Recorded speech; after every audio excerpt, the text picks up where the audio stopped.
ನೀವು ಒಳ್ಳೆಯವ್ರಿಯಾ? ನಮ್ಮೂರಲ್ಲಿ ಒಬ್ಬ ಒಳ್ಳೆ ಕಾಟಿ ಅಂತ ಹೋಯ್ತಿದ್ದ. ಅವ್ರ ಅಪ್ಪನ ಹೆಸರು ಹೆಬ್ಬಾವು ಅಂತ. ಬೆಂಗಳೂರಿಗೆ ಹೋಗುವಾಗ ಒಳ್ಳೆ ಯಗಣ ಹೋದಂಗೆ ಹೋಗುನು. ಇದು ನಾನು ಅಂತ ಇಲ್ಲ ಅಣ್ಣ. ಆಯಿತು ಮಂಜಣ್ಣ, ಸುಮ್ಮನೆ ರೀ, ಹೋಗ್ಲಿ. ಬೆಂಗಳೂರಿಗೆ ಹೋದ್ರು.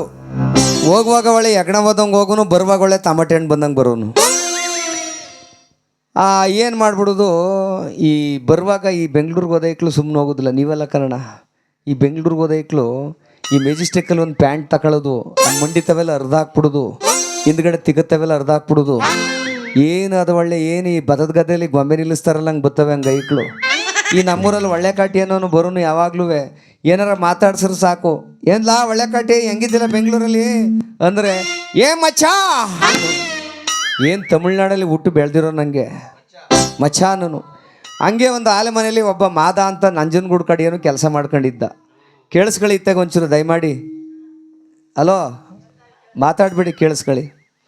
ಮಾದ ಅಂತ ಒಬ್ಬ ಕೆಲಸ ಮಾಡ್ಕೊಂಡು ನಿಂತಿದ್ದ. ಅವನದೇನು ಕೆಲಸ ಅಂದರೆ ಆಲೆ ಮನೇಲಿ ಉರಿ ಒಟ್ಟೋದು, ಉರಿ ಹಾಕೋದು, ಕಬ್ಬೆತ್ತು ಹಾಕೋದು, ಇದು ಮಾಡ್ತಿದ್ದ.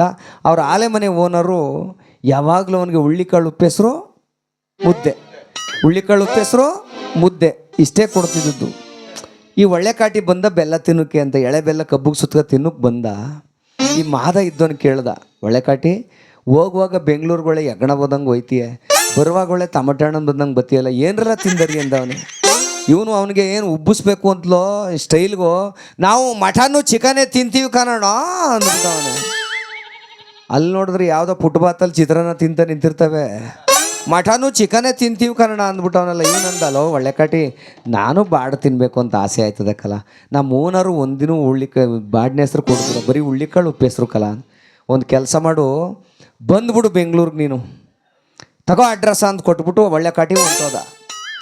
ಇವನು ಭಾನುವಾರ ಬತ್ತು ಆಲೆ ಮನೆ ಓನರ್ ತಾವು 5,000 ರೂಪಾಯಿ ದುಡ್ಡು ಇಸ್ಕೊಂಡು ಒಂದು ಹಳೆ ಪ್ಯಾಂಟ್ನು ಇಟ್ಕೊಂಡು ಒಂದು ಹಳೆ ಬ್ಯಾಗ್ನು ಕೈಲಿ ಹಿಡ್ಕೊಂಡದ್ದೆ ಬೆಂಗಳೂರಿಗೆ ಹೊಂಟೋದ. ಬಸ್ ಹತ್ತಿ ಹೋಗಿ ಮೆಜೆಸ್ಟಿಕ್ಕಲ್ಲಿ ಹೋಗಿ ನೋಡ್ತಾನೆ, ಆ ಒಳ್ಳೆ ಕಾಟಿ ಕೊಟ್ಟಿದ್ನಲ್ಲ ಅಡ್ರೆಸ್ ಮರ್ತ್ಕೊ ಹೊಂಟೋಗವನೆ.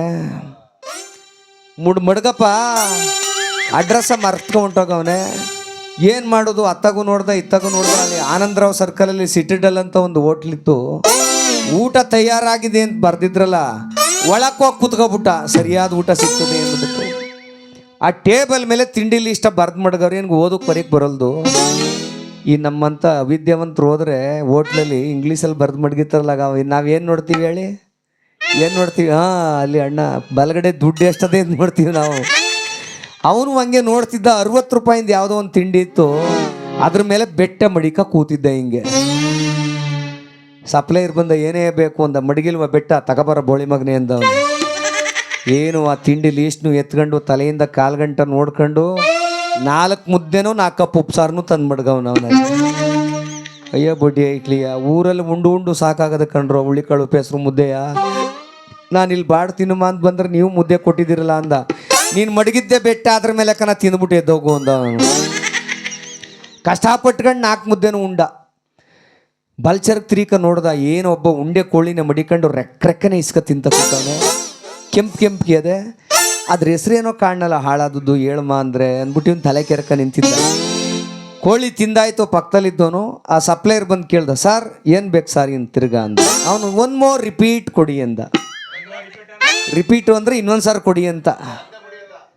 ಇವನಿಗೆ ಅನಿಸ್ಬಿಡ್ತು, ಬಡ್ಡಿ ಐಕ್ಲಿಯ ಕೋಳಿಗೆ ರಿಪೀಟು ಅಂತ ಹೆಸರು ಮಡಿಕೊಂಡಿದ್ದಾರಿಯಾ, ಬಾ ನನ್ನ ದಂಡಕ್ಕೆ ನಾನು ಅದನ್ನೇ ಹೇಳ್ತೀನಿ ಅಂತ ಕಾಯ್ಕ ಕೂತಿದ್ದ. 4 ಮುದ್ದೆ ಉಂಡುಬಿಟ್ಟು ಬಂದ ಸಪ್ಲೈಯರು, ಏನೇ ಬೇಕು ಅಂದ. ನನಗೂ ರಿಪೀಟ್ ಕೊಡಿ ಅಂದ. ತಿರ್ಗಾ 4 ಮುದ್ದೆನೂ 4 ಕಪ್ ಉಪ್ಸಾರನು ತಂದು ಮಾಡಿದ. ಅಯ್ಯೋ ಬಡ್ಡಿ ಹಾಕ್ಲಿ, ಅವನಿಗೆ ರಿಪೀಟು ಅಂದ್ರೆ ಕೋಳಿ ಕೊಡ್ತೀರಿ, ನನಗೆ ರಿಪೀಟು ಅಂದ್ರೆ ಮುದ್ದೆ ಕೊಡ್ತೀರಲ್ಲೋ. ಹಾಗೇನಾಗೋದೆ, ನಮ್ಮ ಮಂಜಣ್ಣಂತನೂ ಹೇಳಿ ಕಳಿಸ್ಬಿಟ್ಟಾರೆ, ಬೆಂಗಳೂರಿಗೆ ಹೋಗಿದೆಯಲ್ಲ 3,000 ರೂಪಾಯಿ ಕೊಟ್ಟರೆ ಇರೋ ಪ್ಲೇನಲ್ಲಿ 1 ರೌಂಡ ತಿರುಗಾಡಿಸ್ಬಿಟ್ಬಿಡ್ತಾರೆ ಕಲ, ಜೀವನದಲ್ಲಿ ಅದೊಂದು ಸರ್ ನೋಡ್ಕೊ ಬಂದ್ಬಿಡ್ಲಾ ಅಂತ ಹೇಳಿ ಕಳಿಸ್ಬಿಟ್ಟವ್ರೆ.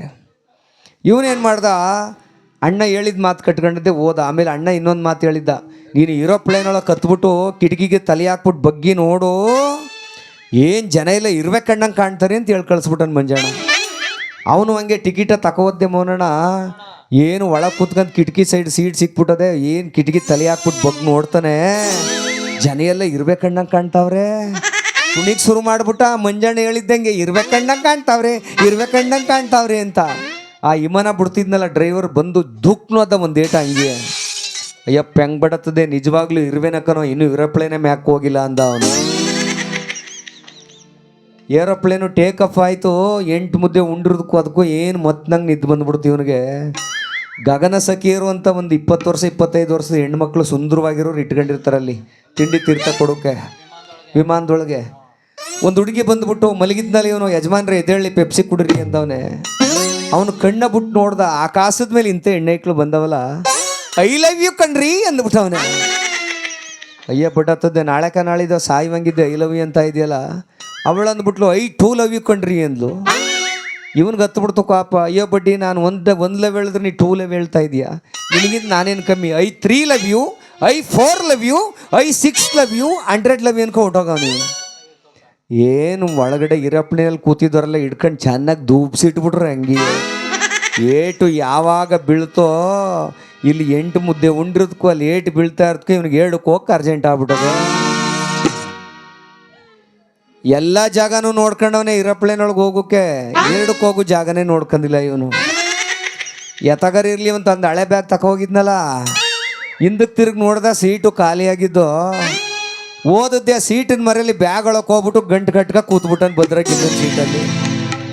ಎಲ್ಲರ ಏರೋಪ್ಲೇನ್ ನಿಲ್ಸುತ್ತಾವು ಎಸ್ತು ಬಿಡುಮ ಅಂತ ಇವನು. ಕಸ್ಟಮರ್ನವ್ರು ಫೋನ್ ಮಾಡಿಬಿಟ್ರು, ಅಲ್ಲಿ ಹೋಯ್ತಾರು ಏರೋಪ್ಲೇನಲ್ಲಿ 3 kg ಚಿನ್ನ ಸ್ಮಗ್ಲಿಂಗ್ ಹೋಯ್ತದೆ, ಮೊದಲು ಹಿಡ್ದಾಕಿ ಅಂತ. ಓಹೋ, ಪೊಲೀಸ್ನವರಂದ್ರು ಇನ್ಕ್ರಿಮೆಂಟು ಪ್ರಮೋಷನ್ ಗ್ಯಾರಂಟಿ ನಮಗೆ. ಹೋಯ್ತಾರು ಏರೋಪ್ಲೇನ್ ಅಟ್ಟಾಡ್ಸ್ಕೊಂಡು ಹೋದದ್ದೆ, ಯಾರು ಇಳಿಬೇಡಿ, ನಾವು ಒಂದು ಕಡೆಯಿಂದ ಚೆಕ್ ಮಾಡ್ಕೊ ಬಂದಿದ್ದೀವಿ ಚಿನ್ನವ ಅಂತ. ಒಂದು ಕಡೆಯಿಂದ ಚೆಕ್ ಮಾಡ್ಕೊ ಹೋಯ್ತಾರೆ, ಒಬ್ರು ತಾವು ಇಲ್ಲ. ಹಿಂದ್ಗಡೆ ಮಾದ ಭದ್ರಗೆ ಹಿಡ್ಕ ಕೂತಾನೆ ಗಂಟ. ಪೊಲೀಸ್ನವ್ರು ಅಂದ್ರು, ನೋಡಲ್ಲ ಕಳ್ಳ ಅಂದ್ರೆ ಹಿಂಗಿರ್ಬೇಕು. ರಾಜಾರೋಷವಾಗಿ ಚಿನ್ನದ ಗಂಟ ಹೆಂಗೆ ಹಿಡ್ಕ ಕೂತಿದ್ದನೋ, ತಗೊಬರಲ್ಲ ತಕ್ಕಡಿ ಅಂತ ಅಂದವ್ರೆ ಪೊಲೀಸ್ನವ್ರಿಗೆ. ತಕ್ಕಡಿ ತಗೊಂಡೋಗ ಮಾದಂಚೆ ಮುಂಚರಕ್ಕೆ ಮಡ್ಗವ್ರೆ. ಮಡ್ಗಯ್ಯ ಗಂಟ ಅಂದವ್ರೆ, ಗಂಟ ಮಡ್ಗವನೇ ಮಾದ. ಕರೆಕ್ಟಾಗಿ 2 kg ಬಂದಿದೆ. ಪೊಲೀಸ್ನವ್ರು ಅಂದರು, ಎಲ್ಲ 1 kg ಅಂದರು. 1 kg ನನ್ನ ತಾವು ಇದ್ದದ್ದೇ ಅಷ್ಟು ಸ್ವಾಮಿ ಅಂದ. ಅಲ್ಲಿ ಪೊಲೀಸ್ನವ್ರು 3 kg ಅಂತ ಹೇಳಿ ಕಳ್ಸವ್ರೆ, ನೀ 2 kg ಮಡಿಕ ಆಟ ಆಡ್ತಿದ್ಯಾ, 1 kg ಎಲ್ಲ ಔಷಧಿ ಹೇಳು ಅಂತ ಕಪಾಲ್ಕೆ ರಪ್ ನೋಡಿದ್ರು. ನನ್ನ ತಾಯಣ್ಣಗೂ ಅಮುಕದ್ದು ಅಷ್ಟೇ ಸಹ ಬಂದದ್ದು ಅಷ್ಟೇ ಎಂದ ಇವನು. ಎಳ್ಕೊಂಡ್ರಲ್ಲ ಇವನ್ನ ಅಂದ್ಬಿಟ್ಟು ಎಳ್ಕೊಂಡು ಹೋಗಿ ಪೊಲೀಸ್ ಸ್ಟೇಷನ್ ವಾಡ್ದು ಒಣ್ಣದೆ ನೀರ್ಗಾಯ ಮಾಡಿ ಊರಿಗೆ ಕಳಿಸಿದ್ರಂತೆ. ಹೆಂಗಪ್ಪ ಇತ್ತು ಏರೋಪ್ಲೇನ್ ಪ್ರಯಾಣ ಅಂದ್ರಂತೆ. ಅಪ್ಪ, ಏರೋಪ್ಲೇನ್ ಒಳಗೆ ಏನಾರ ಹೋಗೋದು ಆದರೆ 3 kg ಹೋಗೋಷ್ಟು ಉಣ್ಕೊಂಡು ಹೋಗ್ರಲ್ಲ, ಇಲ್ಲಾಂದ್ರೆ ಬೂಡ್ಸನ್ ಕಾಲಲ್ಲಿ ಒದಿತಾರೆ ಪೊಲೀಸ್ನವ್ರು ಅಂತಿದ್ದಂತ. ಅದಕ್ಕೆ ದೇಶ ಸುತ್ತಬೇಕು, ಕೋಶ ಓದಬೇಕು. ನೋಡಿ ಎಷ್ಟು ಚೆನ್ನಾಗಿ ನಗ್ತಾ ಇದ್ದೀರಿ. ಒಂದು ಸರಿ ಇವನ್ನ ಅಶೋಕ ಹೋಟ್ಲು ಕರ್ಕೊಂಡೋಗಿದ್ದೆ. ಈ ದೊಡ್ಡ ಹೋಟ್ಲಲ್ಲಿ ಶೌಚಾಲಯ ಅನ್ನೋದಕ್ಕೆ ಏನು ಬರೆದಿರ್ತಾರೆ ಹೇಳಿ, ರೆಸ್ಟ್ ರೂಮ್ ಅಂತ ಬರೆದಿರ್ತಾರೆ. ಇವನು ಇದಕ್ಕೆ ಹೋಗ್ಬೇಕು ಅಂದ. ಲವ್ ಮಂಗ್ಬಿಟ್ಟದೆ, ಅಲ್ಲಿ ಕಾಣ್ತಾನೆ ಹೋಗು ಅಂತ ಕಳಿಸ್ದೆ. ಅರ್ಧ ಗಂಟೆ ಆಯಿತು, 3/4 ಗಂಟೆ ಆಯಿತು. ಸಿದ್ದರಾಮಯ್ಯನವ್ರ ಪ್ರೋಗ್ರಾಮು. ನಾವು ಪ್ರೋಗ್ರಾಮ್ ಸ್ಟಾರ್ಟ್ ಮಾಡಬೇಕು, ಇವನು ಓದೋನು ಬರಲೇ ಇಲ್ಲ. ನಾನು ಏನು ಮಾಡೋಣ ಅಂತ ಒಳಕ್ಕೆ ಹೋಗಿ ನೋಡಿದ್ರೆ ಸಾಲ ಹಾಸ್ಕ ಮನ್ಗವನು ಒಳಗೆ ಬಾತ್ರೂಮಲ್ಲಿ. ಇದ್ಯಾಕೆ ಹೆಂಗೆ ಮನಗಿದಿ ಅಂದರೆ, ರೆಸ್ಟ್ ರೂಮಲ್ಲೂ ರೆಸ್ಟ್ ತಗೋತಾವನಿ ಅಂತ. ಆ ಒಳಗಡೆ ಹೋಗು, ಒಂದು ಬೋಸ್ ಹೆಂಗದೆ ಬೆಳ್ಳಗೆ, ಅದು ಎತ್ಬಿಟ್ಟು ಕುರ್ಚಿ ಮೇಲೆ ಕುತ್ಕೊಂಡು ಹೋಗ್ಬಿಟ್ಪಲ್ಲ ನೀನು ಕೆಲಸ ಮುಗಿಸ್ಕೊಂಡು ಒಂದೇ. ಅಲ್ಲಿಗೆ ಹೋಗ್ಬಿಟ್ಟು ಏನು ಮಾಡವನೆ, ಈ ಬಾತ್ರೂಮ್ ಇದೆ, ಈ ವೆಸ್ಟರ್ನ್ ಟಾಯ್ಲೆಟ್ ಅದಲ್ಲ, ಅಲ್ಲಿಗೆ ಹೋಗಿಲ್ಲ ಇವನು, ಇಂಡಿಯನ್ ಟಾಯ್ಲೆಟ್ ಕೊಟ್ಟೋಗ್ಬಿಟ್ಟವನೆ. ಇಂಡಿಯನ್ ಟಾಯ್ಲೆಟಲ್ಲಿ ಆ ಕಡೆ ಈ ಕಡೆ ಪಾದ ಹೆಂಗೆ ಕಂಡವ ಹೇಳಿ, ದೇವಸ್ಥಾನದಲ್ಲಿ ಪಾದ ಮಡಗಿರ್ತಲ್ಲ ಹಂಗೆ ಕಾಣೋದಿಲ್ವಾ? ಇವನೇನು ಮಾಡ್ತಾನೆ, ಏನು ಅಡ್ಡು ಬೀಳ್ತಾನೆ ಕೈ ಮುಗಿತಾನೆ, ಯಾರೆಲ್ಲ ದೇವ್ರ ಪಾದ ತಂದು ಇಲ್ಲಿ ಮಡ್ಗವ್ರಲ್ಲ ಅನ್ನೋದ ಇವನು. ಆಮೇಲೆ ಇದೆಲ್ಲ ಕಣಪ್ಪ, ಅಲ್ಲಿ ಹೋಗು ಕುರ್ಚಿ ಹಂಗೆ ಕುತ್ಕೊಂಡು ಹೋಗುವಂತ ಈ ವೆಸ್ಟರ್ನ್ ಟಾಯ್ಲೆಟ್ ಕಳಿಸಿದ್ರೆ, ಇದರಲ್ಲಿ ಹೆಂಗೆ ಹೋಗ್ಕಾದ ನಾನು ಬಂದದ್ದು, ನನಗೆ ಮ್ಯಾಕ್ ಹತ್ತೀನಿ ಅಂದ್ಬಿಟ್ಟು 2 ಕಾಲನ್ನು ಮ್ಯಾಕ್ ಹತ್ತು ಮಡ್ಗವನೆ. ಕಮಾಡು ಢಮ್ಮನ್ ಬಿದ್ದೋಗದ ಹಂಗೆ ತಂಗಿ. 8,000 ರೂಪಾಯಿ ದಂಡ ಕಟ್ಬಿಟ್ಟು ಬಂದ ಈಚೆಗೆ. ಎಲ್ಲ ಗೊತ್ತು ನಿನಗೆ. ಅಂಗನವಾಡಿ ಭಾಗ್ಯಮ್ಮ ಕಾಯ್ತಾ ಇದ್ದಾಳಂತ, ಹೋಗು.